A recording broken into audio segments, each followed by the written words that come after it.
The night market in Prague had existed for 300 years in various forms, shifting locations the way water shifts around stone, always finding the low ground, always finding the dark. It operated in the hour between 11 and midnight, tucked into the cobblestoned throat of a street that did not appear on any modern map. The stalls sold things that had no business being sold. Bottled silence, preserved shadows, letters written in languages that had died before the printing press was invented. The humans who wandered in thought it was an artisan market, the kind that charged €40 for a candle and called it a spiritual experience. They browsed and bought, and left with their wallets lighter, and a faint, inexplicable feeling that something had noticed them. Rowan Voss had been coming here for 6 years, since the accident that had taken her sight at 22. Not to buy anything, to listen. She had discovered early on, in the grinding months of rehabilitation and grief and furious adjustment, that losing one sense had not diminished her. It had redistributed her. The world had not gone dark so much as it had gone deep. Sounds had texture now. Temperatures told stories. The air in a room could tell her more about who was in it than eyes ever had. People thought blindness was an absence. Rowan had learned it was a translation. She navigated the market with a folded white cane and the particular confidence of someone who has memorized a space not through sight, but through the soles of her feet. The cobblestones changed pitch near the eastern stalls. The air smelled of beeswax and old paper to the left, copper and something iron sweet to the right. She had a mental map built from 6 years of Tuesday night visits, and she moved through it like water moves through a familiar channel. Unhurried, certain, she was reaching for a jar of something the vendor had described as crystallized memory, which she suspected was honey with an excellent marketing strategy, when the crowd shifted. It happened the way crowd movements always happened, one person adjusting, triggering a ripple, the ripple becoming a wave, and then 20 people were moving at once, and Rowan was directly in the path of it. Her cane caught between 2 cobblestones. She stumbled, lost her orientation, and put her hand out to stop herself from falling. Her palm landed on someone's chest. She registered several things simultaneously. The fabric was exceptional, the kind of wool that costs more than most people's rent, dense and cool to the touch. The chest beneath it was absolutely still. No rise, no fall, no rhythm of breath. And the temperature was wrong. Not cold exactly, but the specific absence of warmth that belongs to stone, to marble, to things that have never had heat. She had touched statues in museums. She had pressed her hands to stone walls in ancient churches. This was the same quality of stillness, but with a heartbeat that was not there. She recovered her footing. She did not step back. She should have stepped back. Every reasonable instinct she possessed said to apologize, to recalibrate, to continue with her evening. But the stillness under her hand was so complete, so absolute, that her curiosity snagged on it the way cloth snags on a nail. She had spent 6 years reading people through touch, a hand held too tightly, a shoulder braced against the world, a jaw set against a pain so old it had become structural. She read suffering the way other people read faces.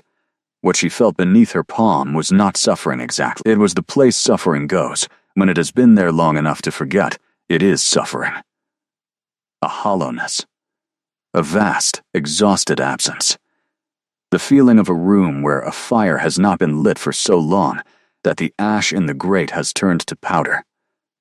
She tilted her face upward. She reached up, both hands now, a gesture she never made with strangers. She was not sure why she did it. Later she would tell herself it was the healer's instinct, the one that had made her a massage therapist before the accident and had stubbornly persisted afterward. But the truth was simpler and less explainable. Something in that stillness called to her the way a locked door calls to the right key. Her fingers found a jaw.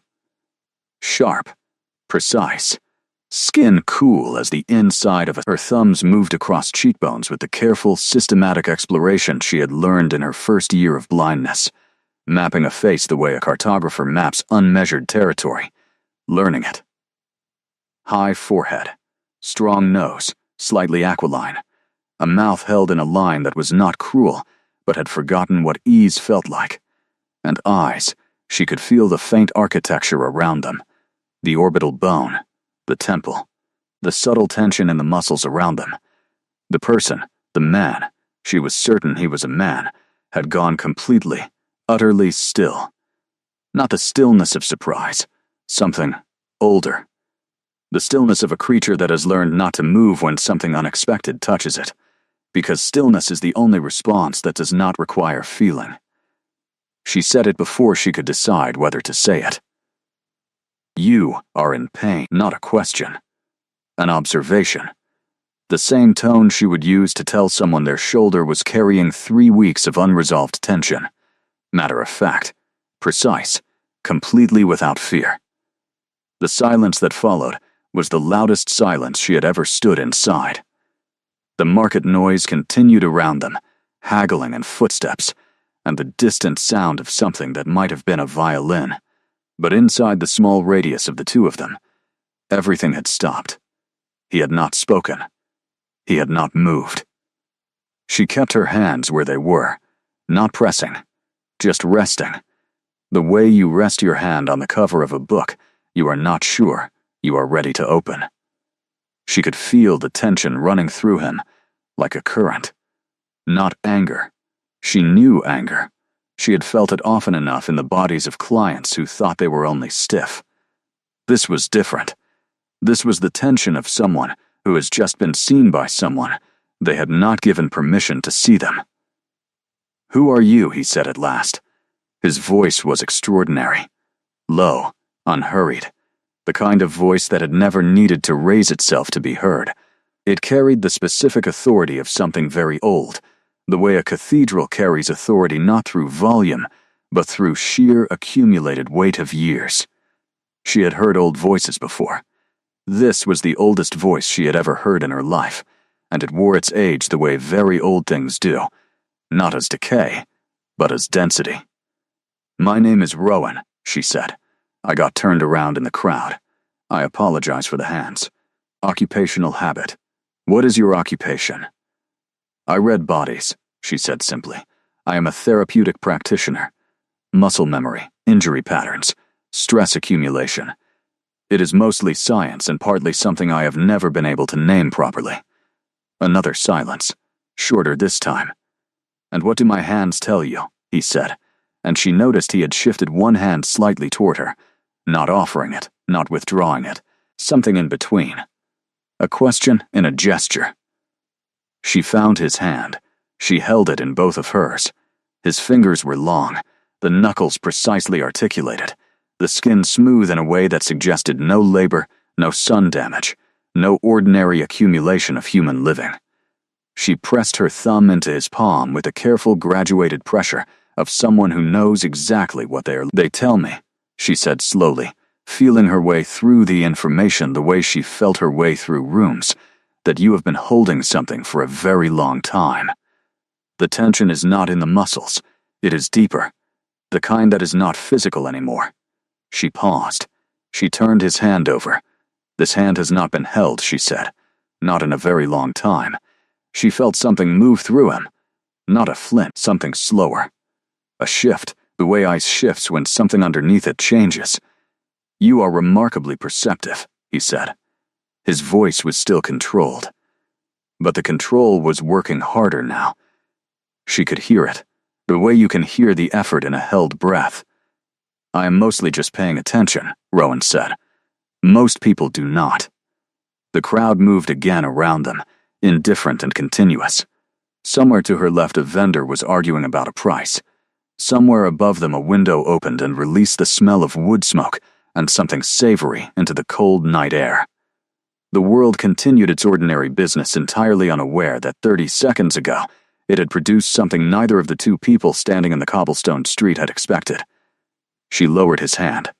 She found her cane. She reset her orientation. She was 3 stalls from the honey vendor, east wall, slight incline underfoot. Thank you, he said. The 2 words landed strangely, like coins dropped into a very deep well. "I did not do anything," Rowan said honestly. "You noticed," he said. "That was sufficient." She walked away. She did not hear him follow.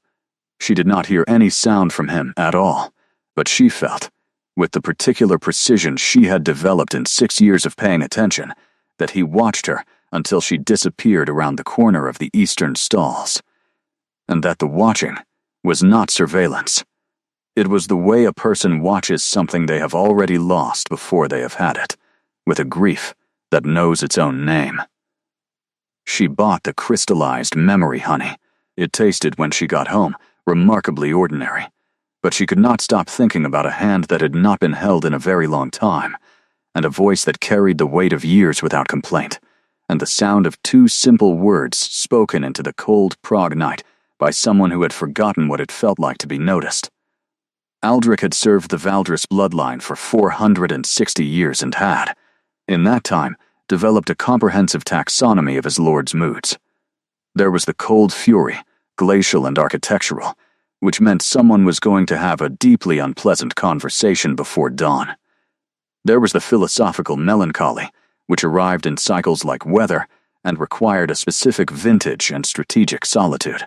There was the dry amusement, rare and precise, which he privately considered the most dangerous because it meant his lord was interested in something, and interest was the beginning of all complications.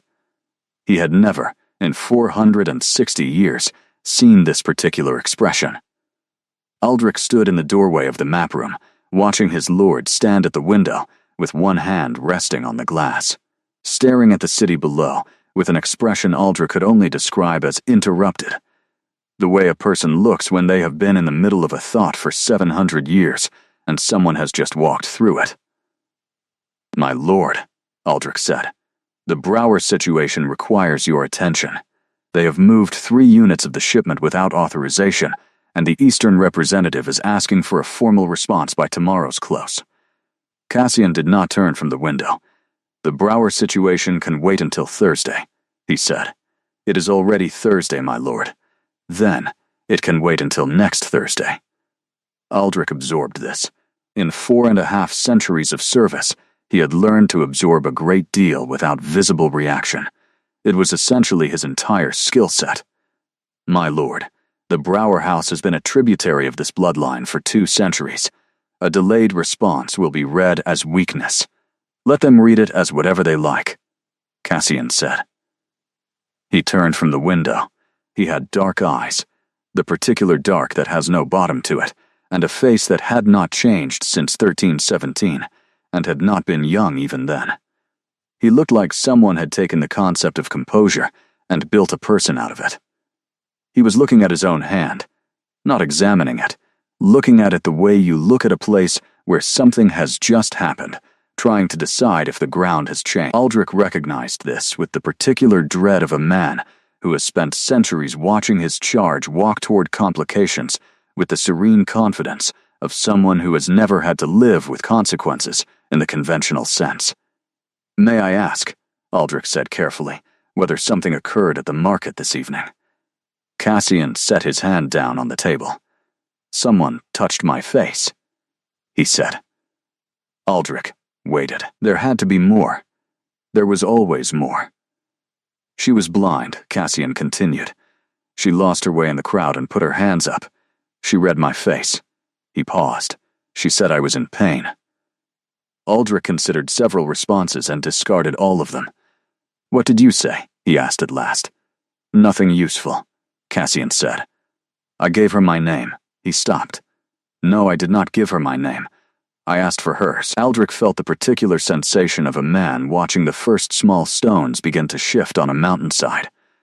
"Hers," he repeated. "And what was it?" "Rowan." She said her name was Rowan. "She is a therapeutic practitioner. She reads bodies for injury and tension. She was at the market to buy honey." He said this last part with a tone of faint as though the honey was the detail that most defied his understanding. "She said I had been holding something for a very long time." Had she been sent? Aldrich asked immediately. The Brouwer house has affiliates who use human operatives. No, Cassian said. His certainty was absolute and instantaneous. No. She was exactly what she appeared to be. A woman who got turned around in a crowd and has excellent hands and no concept of appropriate caution. Aldrich pressed his fingers together. And you are telling me this because... Cassian looked at him with the expression of a man who is not accustomed to not knowing the answer to a question. Because it has been approximately 2 hours and I have not thought about anything else, he said. That is unusual. In 460 years, Aldrich had performed many services for this bloodline. He had managed political crises, diplomatic disasters, 3 territorial wars, and 1 genuinely catastrophic situation involving a printing press in 1502 that they had agreed never to discuss. He had not been trained for this particular category of problem because this particular category of problem had never presented itself before. His lord had been interested in humans before, certainly, intellectually, strategically, occasionally aesthetically. Never like this. Never with the specific quality of attention that meant the interest had found a crack in something and was living there now. What do you know about her? Aldrich asked, because information was always the correct first response. Information could be managed. Information was structural. He could build a response out of information even if he could not yet see the shape of what he was responding to. Only what I have told you. She comes to the market on Tuesday nights. She has been coming for 6 years. She knows the layout by memory. She moves without hesitation. She is not afraid of anything she encounters there. He paused. She was not afraid of me. People are not always aware of what they should fear, Aldrich said. She was aware, Cassian said quietly. She knew something was different. I could feel her register it, the temperature, the stillness, the absence of breath. She registered all of it, and she stayed. She did not reclassify it as something explainable. She simply continued paying attention. He was quiet for a moment. I have not been paid that quality of attention in a very long time. Aldrich sat down. This was severe enough to require sitting. My lord, he said, in the measured tone he reserved for conversations that were going to require all of his patience and half his remaining professional dignity. I must counsel considerable caution. You counsel caution about everything. Because caution has preserved this house for 6 centuries. A human woman who makes her living reading the pain in other people's bodies and who is not afraid of things that should frighten her is either an asset or a liability, and the distinction matters enormously. We know nothing about her, her affiliations, her circumstances, whether she speaks of what she encounters at the market. He paused. Whether she will return next Tuesday. The question landed in the room with the particular weight of a question that already has an answer. Cassian turned back to the window. Send someone to find out what is findable, he said. Not through her life. I want nothing invasive. Public record only. Name, occupation, verified, Aldrich stood. And the Brower situation. Thursday, Cassian said. The real Thursday. Aldrich left the room with the expression of a man who has just identified the beginning of something very large and is not certain he has adequate equipment. He had seen his lord survive wars. He had seen him navigate the collapse of empires without flinching. He had watched him stand in the ruins of things that had taken centuries to build and feel nothing, or perform nothing so perfectly it was indistinguishable from feeling nothing. He had never seen him look at his own hand the way he had looked at it tonight. He found Marco in the corridor outside, the large, perpetually unimpressed guard who had been with the household since the Renaissance, and who had developed, over the centuries, an uncanny instinct for when things were about to get complicated. He was leaning against the wall, reading something on his phone, with the practiced patience of someone accustomed to waiting out historical events. A research request, Aldrich said. Discreet, a woman named Rowan. Therapeutic practitioner, Prague. Everything that is findable without approach. Marco looked up. His expression did not change, but something moved in his eyes. "That kind of thing," he said. Aldrich pulled his coat straighter. "Find out what you can," he said. "And Marco." He paused with his hand on the corridor wall. "Be thorough." He walked back toward the administrative wing, with 460 years of loyal service at his back, and the uncomfortable feeling that he was walking, very steadily and very professionally, toward a significant amount of trouble. Rowan had not told anyone about the man at the market.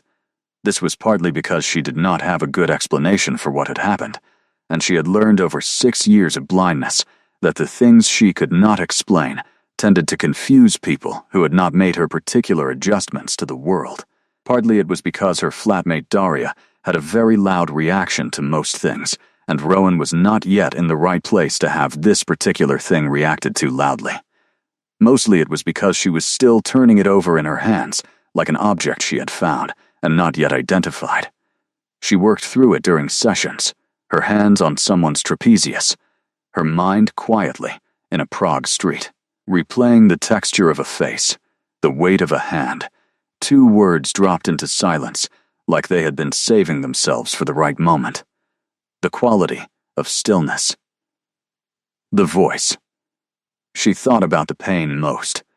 She had felt a great many kinds of pain in her practice. Fresh injury, hot and urgent. Old grief, calcified into posture. The particular exhaustion of people who had been strong for too long without permission to stop. But what she had felt in that face, in that hand, was different in scale. It was not personal pain, not situational, not the product of months or years of accumulated difficulty. It felt geological. The kind of pain that has been there long enough to become the landscape. She went back to the market on Tuesday. She told herself it was for the honey. The honey was genuinely excellent. She had finished the first jar in 4 days, which was not something she intended to examine. She arrived at 11 as she always did, navigated the familiar cobblestones, said hello to the woman at the beeswax stall, whose name she had learned was Berta, and who always saved her the good honey. She bought a jar. She stood for a moment at the eastern wall, feeling the cold air move across the market, listening to the specific frequency of it. 200 people doing commerce in an impossible place on a Tuesday night in November. She did not hear him approach. She felt him instead, the displacement of air, the drop in ambient temperature, the particular quality of attention that has mass and weight when it is concentrated enough. He was there before she could have said how she knew he was there. "Hello," she said, without turning. A pause. "You cannot see me," he said. His voice was exactly as she remembered it, low, dense, carrying its years without, "How did you know I was there?" "You changed the air," she said. "Everything does, but you do it more distinctly than most things I have encountered." She turned toward him. She was holding her honey. She felt faintly and unexpectedly that this was a ridiculous thing to be holding for this conversation, but there was nothing to be done about it now. "Did you come to find me?" she asked. "Or is this coincidence?" "I do not believe in coincidence," he said. "I find it intellectually lazy." She laughed. It surprised her, the laugh. She had not expected to laugh. The laugh surprised him too. She could tell from the half-beat of silence that followed it, the quality of attention shifting slightly, recalibrating. "I looked for you last Tuesday," she said. Deciding honesty was simpler. "You were not there. I was otherwise engaged." He paused. "I was also," he said after a moment, deciding whether to come. She nodded slowly. That seemed right. That seemed like exactly the kind of thing he would do. Decide, carefully, with the full weight of whatever he was, whether to come back to a market on a Tuesday night to find a blind woman who had put her hands on his face and told him something he had not expected to hear. "What made you decide?" she asked. "You were not afraid," he said simply. She turned the honey jar in her hands. "I was a little afraid," she said honestly. "Not of you specifically, of the thing I felt, the scale of it. That kind of pain is frightening because it suggests a very long time. She paused. And I am curious about long times. Why? Because mine feels very short sometimes, she said. I am 28. I have been blind for 6 years. Most of my experience of the world has been compressed into a very small space and has become very dense because of it. She was not sure why she was telling him this. She told it to the space where his voice came from, directly and without decoration. I notice things other people do not because I have to. It is the primary compensation. She paused. What I noticed in your face was not something I could... Another silence. These silences, she was beginning to understand, were not empty. They were full. He carried his silences the way he carried everything, with a complete control that was not coldness, but was the product of learning, very long ago, that expressions were a currency and should not be spent carelessly. My name is Cassian, he said. She held it for a moment. Cassian, she repeated. It suited him, old, structural, carrying a history in its syllables, not a name chosen for charm. A name that had been given before charm was a consideration. Rowan, she said, though he already knew it. Formality seemed right. It seemed like what this required. I know, he said. I looked. She raised an eyebrow. You looked. Public record only, he said, and she had the impression this distinction mattered to him, that he wanted her to know it. Name, occupation, practice address. He paused. You have very good reviews. She laughed again. That second laugh felt easier than the first. She could feel something in him shift slightly toward it, not leaning in, not that demonstrative, but orienting. The way a plant orients toward light without appearing to move. Walk with me, he said. If you are willing. She tucked the honey under her arm and found her cane. She was willing. She was more than willing, which was the part that would take some time to properly account for. They walked the perimeter of the market and then out of it, into the quiet street beyond. He matched her pace exactly, not slowing for her or compensating, simply moving alongside her at the speed she chose, which was a more sophisticated understanding of how to walk with someone who is blind than most people managed on the first attempt. She noticed this. She noticed everything. He told her almost nothing, and she understood everything. He spoke about the city the way people speak about places they have known long enough that the history is personal, not academic. He mentioned a building in the 2nd district that had been different once, the way you mention a building you watched being built. He knew the weight of the cobblestones, the older streets, the ones that had been laid by hand in a century before machines were a concept. He spoke about it with the proprietary familiarity of ownership, though not the crude kind. You have been here a long time, she said. Yes, he said. How long? The pause this time was different. Longer, the pause of someone deciding how much truth to offer. Long enough that the city has changed around me several times, he said carefully. Long enough that I know its old names. She walked beside him in the cold November street and let that sit where it landed. She did not push at it. She had learned, in 6 years of adjusting to a world she could not see, that some information needed to come in its own time, that forcing things produced only resistance, that patience was not passivity, but a more sophisticated form of attention. They walked for 40 minutes. He brought her back to the market at 5 to midnight without being asked, which meant he had tracked the time and her comfort both without making either visible. At the eastern stalls he stopped. Next Tuesday, he said. It was not quite a question. She found her way to the corner she knew. She turned back toward where his voice was. Next Tuesday, she said. And Cassian. She said his name deliberately, the way she had said you are in pain, directly, without apology. Thank you for coming back. She walked home. The cold honey jar pressed against her side through her coat the entire way, and she thought about old names for old streets, and a voice that had been carrying its years since before her city had been built.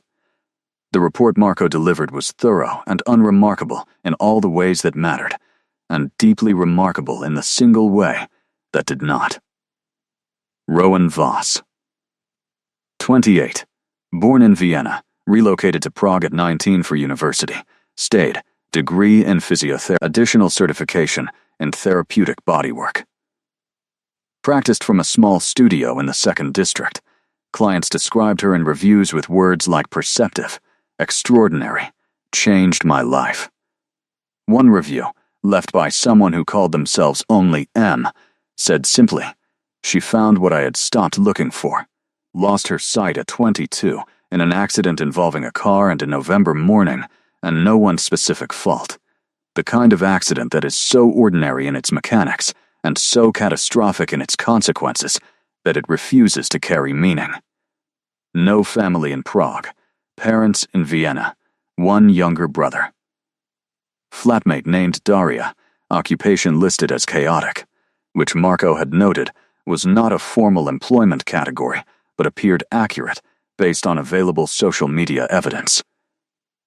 No affiliations, no connections to any supernatural community, any house, any bloodline, no history of unusual activity. She went to the market because she liked the vendors and the sounds, had been going since 3 months after her accident, when a friend had taken her once, and she had simply kept going. She was, in every findable way, exactly what she had appeared to be. Cassian read the report once and set it down. He picked it up and read it again. He was looking, Aldrich understood, for the thing that explained the situation in manageable terms. The hidden affiliation, the strategic motive, the angle. Because those things were comprehensible. Those things had responses. Those things fit inside the architecture of a world he had been navigating for 700 years. There was no angle. There was only a woman who had reached up in a crowd and found his face with her hands and paid better attention to him in 30 seconds than anything had in the better part of a century. She is unaffiliated, Aldrich confirmed unnecessarily. I can read, Cassian said. Of course, my lord. He paused. May I speak plainly? You always speak plainly. It is either your greatest asset or your most significant limitation depending on the occasion. She is human, Aldrich said. Young, by our measure. Mortal in every conventional sense. Whatever she felt in your face, whatever she said, it was the assessment of a skilled practitioner who encountered an unusual subject. It does not constitute a connection. He paused. It would be inadvisable to treat it as one. Cassian looked at him with the particular expression that meant he had already considered everything Aldrich was about to say, and had arrived somewhere beyond it. I walked with her for 40 minutes last Tuesday, he said. She did not ask me what I was. She did not ask me to explain myself. She asked about the city and listened to what I said and understood what I did not say. He was quiet. In 700 years, I have had perhaps 3 conversations that felt like that.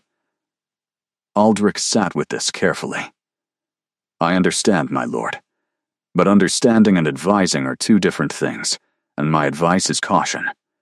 Connection with a human has a lifespan built into it. She will age. He stopped. Because this was not news. And saying it aloud to this man who had outlived everyone he had ever allowed himself to care about felt both necessary and unnecessarily brutal. I am aware, Cassian said, of how it ends. He said it without bitterness, without even particular sorrow, just the flat acknowledgement of someone who has long since integrated the worst knowledge into the working structure of daily existence. I have always been aware of how it ends. He looked at Aldrich. That has not historically prevented the beginning. Aldrich thought of 460 years of beginnings he had witnessed. The ones that had ended in grief so profound it had taken decades to dissipate. The ones that had ended in the particular kind of silence that is louder than anything. He thought of his lord standing at windows in the small hours, not pacing, just standing. The stillness of someone who has learned that movement does not help, but has not learned what does. He picked up the report. He set it back down. She goes to the market every Tuesday, he said. It was not advice. It was simply information, which was the only category of thing he had ever been able to reliably offer. Yes, Cassian said. He was already at the window. She does. Marco appeared in the doorway that evening with the expression of a man who has placed a wager and is beginning to feel reasonably confident about the outcome. He said nothing. He had learned over several centuries that silence was frequently more efficient than speech, and he had developed a talent for the specific kind of silence that communicated everything without requiring him to be directly involved in the consequences. He was already quietly calculating odds. She had not expected him to find her studio. She had not expected him not to find it either, which was perhaps more honest. She had thought about it on Thursday and Friday, and concluded that he was someone who found things he wanted to find, and the question was only whether he wanted to. He knocked at 6 on a Wednesday evening, which was between her last client of the day and the beginning of the part of the evening she spent on the sofa with a podcast and something warm to drink. She answered the door in her work clothes, which were comfortable and professional, and not what she would have chosen if she had known, though she acknowledged immediately and privately that she would not have changed them even if she had known, because changing them would have meant admitting she wanted to make an impression, and she was not ready to admit that yet. "You found me," she said. "You are in a public directory," he said. "It was not a difficult finding. You could have waited until Tuesday." A pause. "Yes," he said. "I could have." She stepped back from the door. She felt the threshold between them, the specific moment where an invitation becomes an invitation. "Come in," she said. "I have tea." She paused. "I assume you do not drink tea." "I do not drink tea," he confirmed, crossing the threshold. She heard him take in the room, not with eyes. She was past imagining what his eyes did with a space, but with the particular full-body attention she had come to associate with him. He moved through her studio with the same consideration he had moved through the market, not touching anything, not requiring anything to shift to accommodate him. She put the kettle on. She had a specific system in her kitchen, everything in assigned locations, everything labeled in a combination of regular print and the braille she had learned with the focused desperation of someone acquiring a survival language. She moved through it with the efficiency of 6 years of practice. "Tell me about your work," he said. He had found the chair near the window. She could tell by the direction of his voice. The asking felt genuine, not polite conversation, not small talk. He asked questions the way he did everything, with the full weight of his attention behind them. She told him. She told him about the theory of it first, the way the body records what the mind tries to release, the way grief lives in the shoulders, the way old fear calcifies in the base of the neck, the way unexpressed anger becomes the kind of tension that masquerades as a structural problem until someone finds it and knows what they are looking at. She told him about learning to work without sight, the way it had changed her hands, made them more precise, more patient, the way she had stopped relying on visual confirmation and learned to trust entirely what her fingers told her. He listened without interruption. This was, she had learned over 3 weeks of knowing him, one of his most significant qualities. He listened the way people had listened before the world got fast, with the complete allocation of himself, no part of his attention somewhere else. "And the people you treat," he said when she finished. "Do they know what you find?" "I tell them what I find," she said. "In terms they can use, not always the whole of it. There are things in people's bodies that belong to them and should be named by them, not by me." He was quiet for a moment. "That is a significant restraint," he said, "for someone who sees clearly." "I do not see," she said. She said it without edge. It was simply true. A longer quiet. "I meant it in the other sense," he said, "and I should not have used that word without thinking." She wrapped her hands around her mug. "It is fine," she said. And then, because she was curious and because she had decided somewhere in the middle of the previous week that she was going to be straightforwardly honest with this man, she said, "What do you see when you look at me?" The question settled in the room. He did not deflect it. He considered it with the seriousness it deserved. I see someone who has built something very precise and very strong out of a loss that would have reduced most people, he said finally. Not reduced in the diminishing sense. I mean the way a fire reduces wood. What is left is denser than what was there before. He paused. I see someone who is not afraid of things that are difficult to explain. She thought about this. Are you difficult to explain? She asked.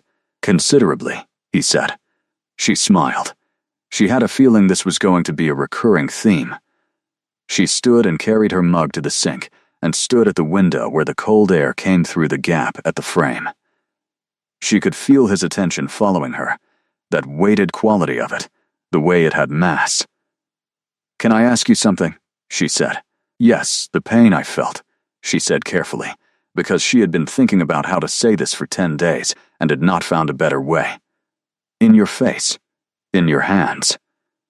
I felt it again when we walked on Tuesday, under everything else, under the conversation in the city. It is very old. I have never felt anything that old. She paused. Is it something that can be helped? The silence this time was the longest yet. She stood at the window and let it be as long as it needed to be. I do not know, he said at last. His voice was different, stripped of something. The control was still there, but it was thinner, and she could hear underneath it the thing the control was containing. I have not considered the question in a very long time. Consider it, she said simply. He did not answer, but he stayed for another hour, and they talked about smaller things, her brother's upcoming wedding and a piece of music she had been listening to, and a political situation in the 3rd District that he had opinions about in the specific way of someone who had watched political situations in this city resolve and repeat for longer than the current. Political situation had existed as a concept. She laughed several times. He almost laughed twice. She could hear it in the compression of his voice, the thing that nearly broke into warmth and then was managed back into something more composed.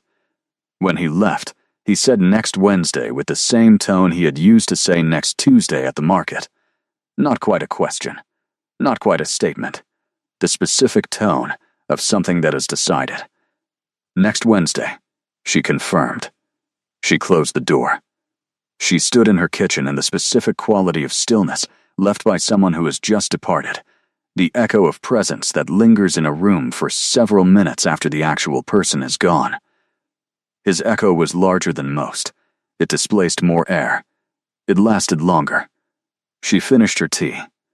She started her podcast. She listened to approximately 4 minutes of it before she gave up and sat with the particular internal quiet of someone who is beginning to understand that something is starting, and who is not, despite all reasonable reservation, afraid. He told her on a Wednesday 3 weeks later. Not because he had planned to. Because she had asked the right question at exactly the right moment, and he had discovered, to his considerable surprise, that he did not want to lie to her. They were in the studio again. She had started to read him after each session with a client, not formally, just her hands finding the architecture of tension that accumulated in him during the management of what he was. He had not asked for this. She had simply begun doing it one evening, matter-of-factly, with the same professional attention she brought to everything, and he had found he could not locate a reason to stop her. Tonight she was working on the specific tension he carried at the base of his skull, which she had described on the first occasion as the kind of accumulation that happens when someone has been in command for a very long time without a sufficient number of people telling them no. He had not denied this. You were born in what? She said. Her thumbs moved in the patient-graduated pressure that he had come to understand was her most precise instrument. She was not asking carelessly. He could tell the difference now between her conversational questions and her real ones. The real ones had a specific quality of readiness. She was ready to receive whatever he offered. 1317, he said. Her hands did not stop. He had half expected them to. She continued the movement, steady, professional, deliberate, in what is now, she said slowly, Romania, a province of what was then the Hungarian crown. Yes, she worked in silence for a moment. So you are, she said, calculating. 709, he said. Give or take. She said nothing for what felt like a long time. Her hands were still moving. He focused on that. The specific reality of it. The fact that she had been told something that should, by any rational measure, have caused her to stop, and she had not stopped. When you say you were born, she said carefully. You mean? I mean I was born, he said. Human, in the conventional sense. I was 31 when I was turned. He paused. It was not a choice, at the time. Choices about such things were not common in the 14th century. Is it common now? It is more formalized, he said. There are protocols. Considerations, he paused again. I have not turned anyone in over 2 centuries. Her hand slowed, not stopped. Slowed, with the quality of someone integrating information, adjusting the map. Why are you telling me this? She said. Her voice was not afraid. It was careful. There was a difference. Because you asked me 3 weeks ago if the pain was something that could be helped, he said, and I have been thinking about it since. And I think the honest answer requires the honest context. She lifted her hands. She was quiet for a long moment. He felt the absence of her hands with a precision that was disproportionate to the length of time they had been. You have been in pain for 700 years, she said. She said it the same way she had said it the first time. Matter of fact. Precise. An observation, not a verdict. Not without interruption, he said. But yes, in the structural sense. In the way that becomes the landscape. Yes, she came around and sat in the chair across from him. He could not see her face reading him the way other people's faces read things, but he had learned to understand her expressions through sound, the specific quality of her silences, the way her breathing shifted when she was processing something large. What causes it? She said. He considered where to begin. He had not talked about this, not to Aldrich, not to anyone who had persisted long enough to ask. What causes it is a question that has several layers, he said. The most superficial layer is loneliness, which is too simple a word for something this scale, but which is the nearest available approximation. I have existed for 7 centuries, and the particular nature of that existence means that everything I encounter is temporary. He paused. Everyone. She sat with that. The deeper layer, he continued, is something harder to name. It is the accumulation of witness. I have watched an extraordinary amount of human life, its best and worst versions, its patterns and its exceptions, its capacity for both tremendous courage and tremendous cruelty. 700 years of watching something and being unable to fully participate in it, because the terms of my participation are categorically different, produces a specific kind of grief. He stopped. I had not articulated that before, he said, with faint surprise. Not in those terms. You have been alone with it, she said. Yes, she leaned forward. She found his hand on the arm of the chair with the accuracy that still, weeks in, surprised him. The way she navigated to things she could not see with a reliability that felt like more than compensation. She held his hand the way she had held it the first night at the market. Her thumb moved in that careful, precise pressure. It is not untreatable, she said. Her voice was not offering false comfort. It was the same voice she used for everything. Direct, professional, honest. It is very old and it is very deep, and it would take a very long time. But pain that has been witnessed accurately is already different from pain that has not been witnessed at all. She paused. You know that now. You can feel the difference. He could. That was the remarkable thing. He could feel in the specific place where her thumb was pressing the difference between what had been there 3 weeks ago and what was there now. It was not healed. It was not even significantly diminished. But it was seen. And seen was different from unseen in ways that 700 years of managing his own interior in complete solitude had not prepared him for. He turned his hand over and held hers. Not a clinical grip. Not the gesture of a man receiving treatment from a practitioner. The simple, unstrategic holding of one person's hand by another. She did not reclassify it. She did not manage it back into professional territory. She sat in the chair across from him in the studio in the 2nd District in Prague, and held his hand in the quiet. And the quiet was the kind that is full rather than empty. The kind that means something is present rather than absent. Outside the window, the city moved through its ordinary evening. Cars and voices, and the distant sound of something playing in a restaurant 2 streets over. The world continuing its business at its usual pace, indifferent to the fact that in a small studio above the 2nd District, something that had been sealed for a very long time was very slowly and very carefully beginning to open. Aldrich said nothing for 3 weeks, which was itself a form of saying something. He managed the household with his customary precision. He handled the Brouwer situation, the Eastern Territorial matter, 2 minor inter-house disputes, and a financial irregularity in the Vienna account. He did his job with 4.5 centuries of professional competence, and he did not mention Rowan Voss.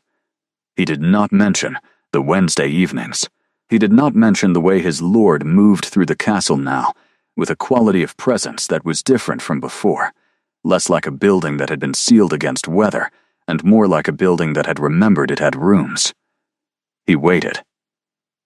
He was very good at waiting. He had waited out empires. On a Thursday evening, he found Cassian in the library, reading something that was not administrative, which was itself unusual. He stood in the doorway long enough for the silence to become an invitation. "She knows," Aldrich said.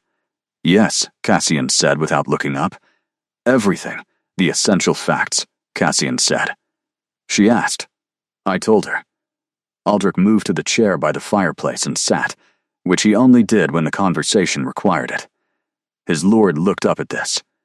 He knew Aldrich's social grammar. "She did not run," Cassian said before Aldrich could begin. "No," Aldrich paused. "How long have you known her now?" 2 months. "And she has raised no alarm, made no move to document or expose, made no contact with any entity that might have an interest in the information she now possesses." "She is not interested in exposure," Cassian said. His voice had the flat certainty of a man who has thought about this thoroughly and arrived somewhere he trusts. "She is interested in the pain." Aldrich sat with this. In a very long career, he had encountered many categories of human involvement with their world, from the purely strategic to the genuinely dangerous to the knave. He had learned to categorize quickly and respond accordingly. Rowan Voss did not fit any of his existing categories. A woman who had been told an impossible truth and had responded by asking what was causing the pain and whether it could be helped was not, in his experience, a category he had a prepared response for. "She is a healer," he said, thinking aloud. "Not a strategist. She is both," Cassian said quietly. "She simply does not use the second in the way we are accustomed to encountering it." Aldrich looked at the fire. He had a specific way of looking at fires when he was thinking through something he did not want to get wrong. It was one of 3 habits he had never managed to rationalize away despite considerable effort. He is coming to care for her, he thought, though this was not new information. He has been coming to care for her since the first Tuesday. The question was always what caring for her was going to cost and who was going to pay it. "She will age," he said, because it was the thing that always had to be said. "I know. You have watched this before." "I know." And each time, Aldrich said carefully, "It cost you a period of years in recovery that I watched from the outside." He paused. "The last time was nearly 60 years ago, and it took you 40 years to become fully functional in any social sense, and I watched every one of those 40 years from the outside, and I am telling you now, as the person who has been watching from the outside longer than anyone alive, that if you are going to do this, if you are going to let this woman into the places you are evidently already letting her, you need to be certain." Cassian set down his book. He looked at Aldrich with an expression that Aldrich had last seen when he was 31 years old, and had just understood what was happening to him in the cellar of a Wallachian castle in 1317. Not afraid, not resigned. Awake, the face of someone for whom reality has just become, in some specific and irrevocable way, very real. I have not been certain of anything in 400 years, Cassian said. He said it without drama. He said it the way Rowan said difficult, true things, directly, without apology. But I am certain that before she walked into the market 2 months ago and put her hands on my face, I was disappearing. Not dying. Disappearing, the way things disappear when they have been in the dark long enough that they forget they have a shape. Aldrich did not move. She is not a cure, Cassian said. I know what she is. She is a person. She is mortal and stubborn, and she reads pain in people's bodies with her hands, and she is not afraid of things she should be afraid of. She is also, he said, and something moved through his voice that Aldrich had not heard in a very long time, the thing that makes the waiting mean something. Aldrich stood. He straightened his jacket in the specific way that meant he was concluding a position and moving to the next thing. He had 460 years of conclusions behind him. I will have Marco continue standard discretion protocols, he said. The household will conduct itself accordingly. He paused at the door. She has good reviews, he said. Marco found them in his research. Very good reviews. He left before Cassian could respond. In the corridor he passed Marco, who was leaning against the wall with the expression of a man in the process of collecting. Aldrich did not acknowledge this. He walked to his office. He sat at his desk. He picked up the Brower correspondence and read it, without absorbing any of it. He thought about 40 years of watching his lord stand at windows in the small hours, and feel nothing and perform nothing in a silence so total it was its own kind of ending. He thought about the library this evening, the book that was not administrative, the quality of presence in the room, the specific weight of the alive.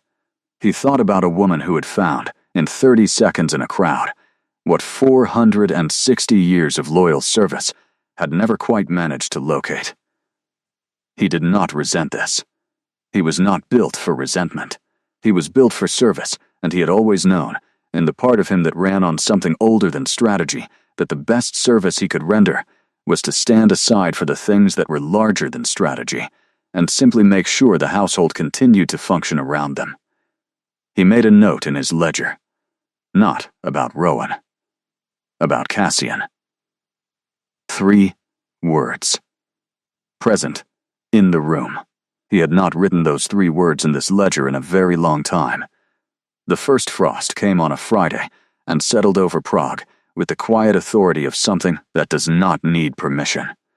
Rowan felt it in the air when she stepped outside in the morning, that specific bite that means winter has stopped considering and has simply arrived. She navigated to the bakery on the corner and back with her coat buttoned to the throat, and stood in her kitchen afterward with both hands wrapped around a coffee and thought about the fact that she was happy. She noticed it the way she noticed most things now, precisely and without flinching.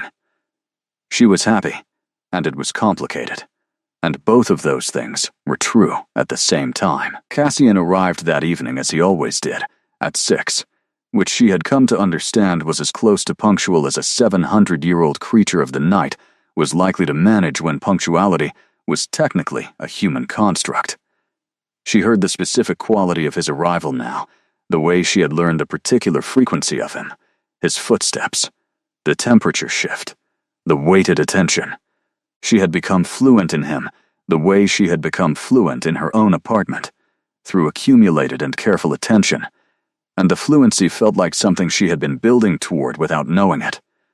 She had soup on because she was cold, and because she liked having something warm in the apartment when he came, and she understood by now that the soup was for her, and the company was for both of them. She heard him take the chair by the window the way he always did, and she heard the specific quality of his settling, the way he arranged himself in a space, complete and self-contained, a being that took up exactly the room it intended, and no more. I have been thinking about something, she said. She kept her attention on the soup. Tell me, he said. She had been thinking about it for 2 weeks. She had been thinking about it with the same patient, systematic attention she brought to her work, feeling around the edges of it, finding its shape. She brought the soup to the table and sat. She wrapped her hands around the bowl. "You said when you told me what you were," she said carefully, "that you had not turned anyone in 2 centuries. She paused. What does that mean? Specifically, what does it feel like for the person? The silence that followed was not the usual kind. It was very still. She sat in it and waited. "It is different for every person," he said at last. His voice had that quality of stripped control again, the thing underneath showing. "It requires a specific kind of compatibility. Not everyone survives it. Those who do are permanently changed in ways that are not always predictable." He paused. "It is not a gift. It should not be treated as one." "I know," she said. "I am not asking because I have decided. I am asking because I am someone who needs to understand the full terrain of a situation before I can make any decision about it." She paused. "I am 28. I have a great deal of living I intend to do in the conventional sense first." He was quiet. She could feel him absorbing this with the full weight of his attention. "But," she continued, and she said it the way she said the real things, directly and without decoration, "you have been here for 700 years, and I have been here for 28, and somehow in 2 months, you have become the most significant person in my life." She said the word person deliberately, and heard him receive it deliberately. "And I am not someone who arrives at a significant truth and then pretends it is not there because it is inconvenient or frightening." "Rowan," he said, and the way he said her name was the same as always, low and precise. But there was something else in it tonight. Something that had been building for 2 months, and had apparently reached a point where containment was no longer the appropriate strategy. "I am not finished," she said gently. He stopped. "I want to say something that I have been working out for a while, and I need to say it completely." She took a breath. "You have been in pain for 700 years. Real pain, structural, geological, the kind that has become the landscape. I have been working on it for 2 months with my hands, and I can feel the difference, and I know you can feel the difference too." She paused. "But hands can only do so much. The rest of it, the real depth of it, the loneliness," she used the word he had used, "the accumulation of witness, that cannot be treated by hands. It can only be treated by presence, by someone who knows the full truth of what you are and stays anyway." The fire crackled in the corner. The frost pressed against the windows. The city moved through its Friday evening outside. "I am staying," she said simply. She heard him move. Not across the room, just the shift of someone who has been holding something carefully for a long time and has just felt the weight of it change. She found his hand across the table. She did what she had done on the first night at the market, held it in both of hers, and pressed her thumb into his palm with that careful graduated pressure. She felt the difference. She had been feeling the difference accumulate for weeks, layer by layer, the geological pain receding not completely, not dramatically, but measurably. In the specific territory under her hands, something was different from what it had been in November in the cobblestoned street. Something was present that had not been present before. It did not have a clinical name. She had been turning over names for it for 2 months, and the closest she had come was the word occupied. The difference between a house that has been empty for a very long time and a house where someone has recently lit a fire. "You are occupied," she said softly, not quite to him, feeling her way through the observation the way she always did, following it to where it led. "Yes," he said. His voice was very quiet. She had never heard it that quiet. Stripped of the weight of centuries, stripped of authority and control, just a voice in a warm kitchen on a cold Friday evening. "Yes, I am." She leaned her head on her hand and listened to the frost and the city and the fire, and felt under her thumb the specific territory of a pain that was old enough to have forgotten its own origin. Slowly, gradually, with enormous patience and no guarantee of speed, learning a different thing. "I am going to grow old," she said. She said it plainly.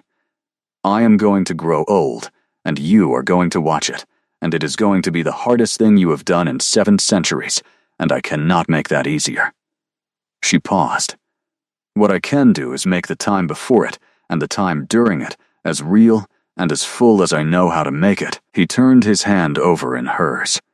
He held it the way he had held it 3 months ago in the studio, the simple, unclinical holding of one person by another, but differently now, with the accumulated weight of 2 months of Wednesdays and Tuesday markets, and long, honest conversations, and the specific knowledge of what was being held, and why. I told Aldrich, he said, that you were the thing that makes the waiting mean something. He paused. I did not say it to him adequately.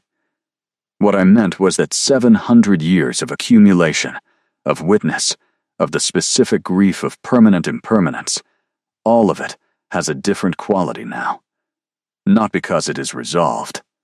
It is not resolved, but because there is someone who knows the full weight of it and is sitting across a table holding my hand and telling me she is staying. He stopped. The stopping had a quality of someone who has reached the end of what language can carry and is standing at the edge of it. She got up from her chair. She came around the table. She put her hands on his face the way she had on the first night, both palms, careful and precise, her thumbs on the architecture of his cheekbones. She had done this dozens of times now. She knew this face the way she knew her own apartment. She knew every line and plane, and the specific temperature of it, and the tension that lived in the jaw, and the stillness around the eyes. She felt the difference. This time undeniably, unmistakably. The stillness was there. It would always be there. It was what he was made of. But it was inhabited differently. The room had a fire in it. The house was not empty. You are going to be all right, she said. Her voice was her professional voice and her real voice at the same time, because she had long since stopped making a distinction between the two with him. Not immediately, not easily, but eventually, yes, you are going to be all right. He put his hands over hers. Cool, still, his extraordinary precision of grip that always held her exactly as firmly as was needed, and no more. He held her hands to his face and did not move. She stayed like that for a long moment in the kitchen on the cold Friday evening, her hands on his face, his hands over hers, the frost at the windows and the city outside, doing its ordinary indifferent business. She thought about the market in November and a crowd, and a stumble, and a hand that had not been held, and the specific quality of attention of a voice that had been carrying its years for 7 centuries without anyone to carry them with. She had told a stranger he was in pain. He had not felt anything in 700 years. Both of those things had been true, and both of them, she thought, standing in her kitchen with her hands on the face of someone 7 centuries old, were becoming, slowly and irrevocably, past tense. She stepped back. She sat in her own chair. She picked up her soup. It was still warm. Next Wednesday, she said. His voice, when it came, had that almost warmth in it, the thing that nearly broke into something lighter and did not quite manage it, and then, this time, did. Yes, he said. Next Wednesday, and for the first time in 700 years, Cassian of the Valdres bloodline, lord of the unseen empire, sat in a small kitchen above the 2nd district of Prague, and felt the specific ordinary weight of something to look forward to. Outside the window, the frost held its ground. Inside, the fire burned. And in the particular quiet of an evening that was both completely unremarkable and entirely unlike any other, something that had been sealed for 700 years sat in the warm and decided, very quietly, to stay.